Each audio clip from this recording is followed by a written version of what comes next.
Hello everyone, তো এই গরমে কেমন আছো সবাই? আমি তো খুবই খারাপ আছি।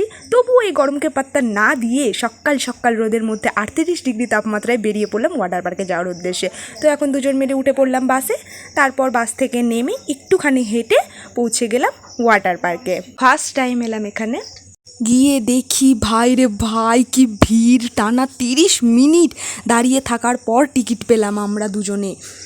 আর টিকিট কাউন্টারের ওখানে বলেই দিয়েছিল যে আজকে হয়তো আমরা টিকিট পাবো না, কারণ আজকে বেশিরভাগই ছেলেদের, কিন্তু তবুও আমরা অনেক চেষ্টা করে টিকিট পেয়ে গেলাম। তারপরে চলে গেলাম ব্রেকফাস্ট করতে। খুবই খিদে পেয়ে গেছিলো আমাদের।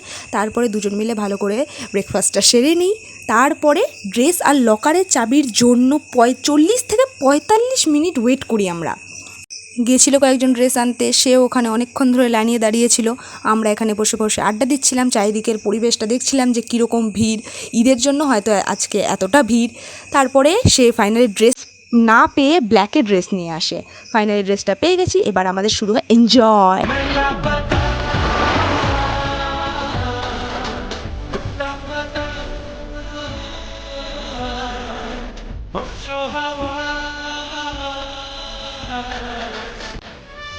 অনেকক্ষণ শরীরটাকে ঠান্ডা করে জল থেকে উঠে চলে যায়, আবার শরীরটাকে গরম করার উদ্দেশ্যে, মানে গরমের মধ্যে আবার বাড়ি যাওয়ার জন্য রেডি হতে। তারপর আর কি ড্রেস চেঞ্জ করে ফাইনালি বাড়ির পথে রওনা দিই। আসার সময় একটু খিদে পেয়ে গেছিলো, তাই জন্য লাঞ্চটা সেরে নিই। কেমন লাগলো আজকের ব্লগটা জানিও।